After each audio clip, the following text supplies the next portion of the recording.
Hello everyone, welcome back to Guelph Women in Leadership's Inspiring Women series, where each month we highlight a woman in the University of Guelph community who is inspiring others and making an impact. This month we have our very own marketing manager, Sophie Kalbfleisch, here to share about her story. Yay, I'm so excited. Thanks for having me. So to get started, I'll just ask you a brief introduction about yourself. So tell us a bit about your journey and how you got here.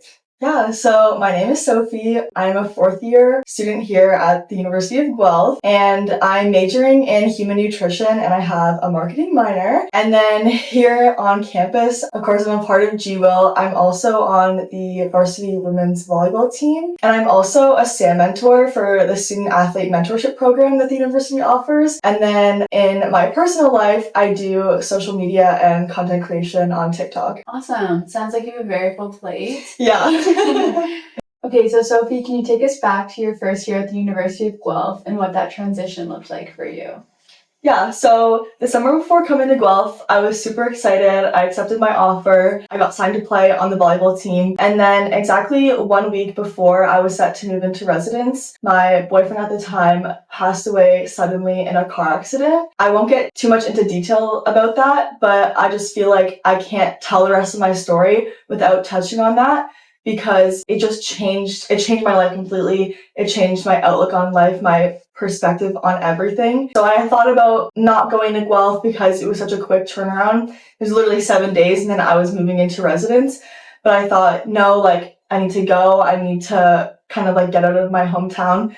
So yeah, a week later, my parents were waving goodbye. I was on my own for the first time in my life. And I want to talk about that because I feel like in today's society, grief is so taboo, which is odd because it's something that everyone has either gone through or will go through, but no one talks about it. I say, yeah, my boyfriend passed away in a car accident, and people look at me with a blank face, they turn white, they have no idea what to say, which is understandable, but I think it's just showing that it needs to be more normalized so people know that they can talk about it and they don't have to go through things alone. And that's basically my whole message, is that if you're going through something, grief related or not, you don't have to go through anything alone, and it's okay to reach out for help. Thank you for sharing that. I can't imagine that transition and going through all those emotions while moving out for the first time, but I think that's so true about not having to cope with anything like that alone. So can you walk us through who helped you or any support systems along the way? Yeah, I feel like everyone we have on here always talks about how great the Guelph community is and how that aspect kind of sets our school apart.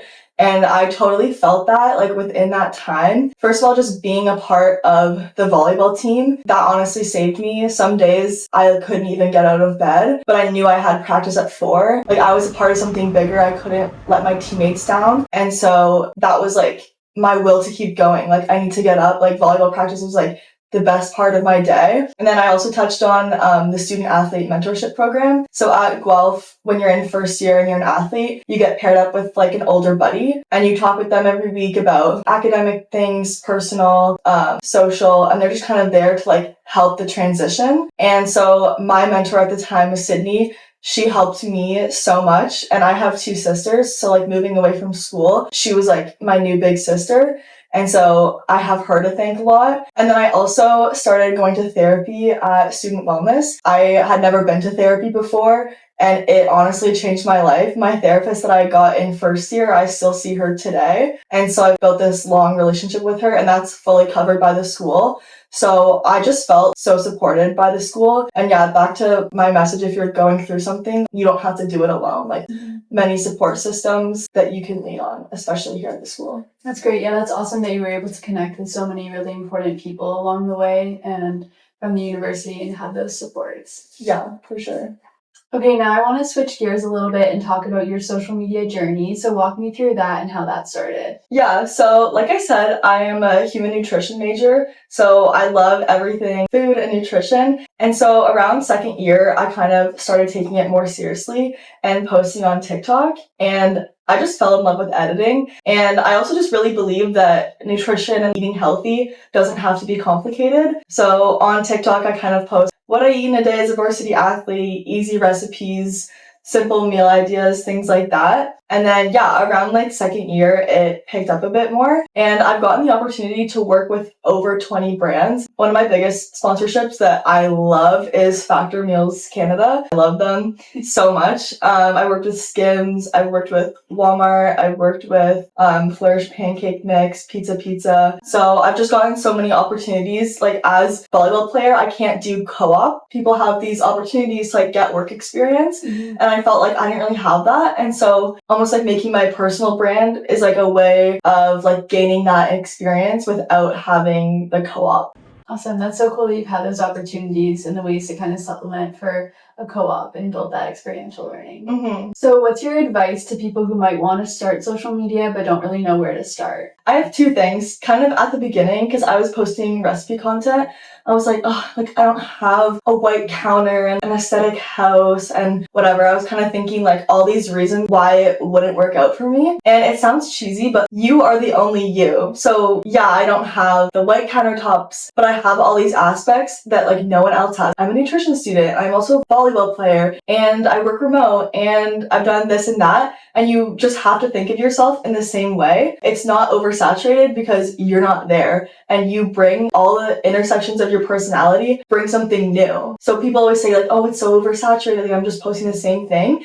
And you really just have to find a way to play to your strengths. Okay, you need to be confident. And if you're not confident, you just need to fake it. Please don't start a video being like, get ready with me. I've never made one of these videos before. Like, if you're my roommates, like just scroll. I don't really have anything going on today, but like, I just kind of want to show you like, oh my god, blah, blah, blah, like scroll. Like no one is watching that. You have to fake it. You have to be like, get ready with me while I tell you 6 habits that changed my life. Like it has to be consumer focused. In the first like 3 seconds, someone has to realize like what they're going to take out of it. Even though it's 6 habits that changed my life. That's consumer focused because someone can see that and be like, oh, this applies to me. So even though the video is about yourself, you've got to look at it from the viewer's perspective. I love that. That's such a good perspective and way to think about it. And I think social media would be so much more interesting if everyone had the confidence just to bring their best self. Yeah, for sure. So what is your advice to people who want to make money off social media and work with brands? Okay, so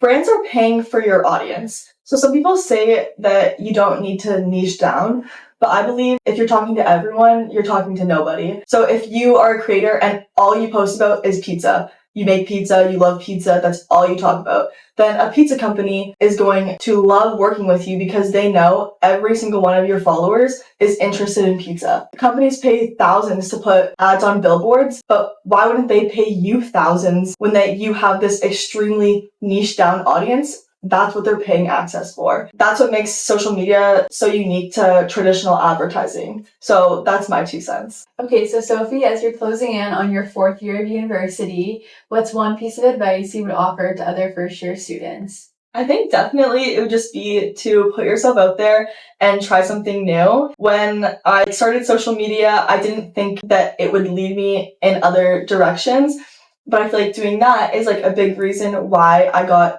the marketing manager role like on this team. And then from that, I have that experience and then I was able to get an internship in the summer and now I'll have like a post-grad job. And it's kind of like all those things that you try that are outside of your comfort zone are kind of stepping stones to the next thing. Like you can't get from A to Z. And so I would just say, yeah, like getting outside your comfort zone, trying something new. I love that. Such good advice. So true to get out of your comfort zone, experience new things. Yes, for sure. So thank you so much, Sophie, for joining us as a guest today. We're so honored to have you here and share your story with us. Yay, thank you for having me. Thank you all so much for listening. Be sure to stay tuned for more interviews to come on Guelph Women in Leadership. Bye!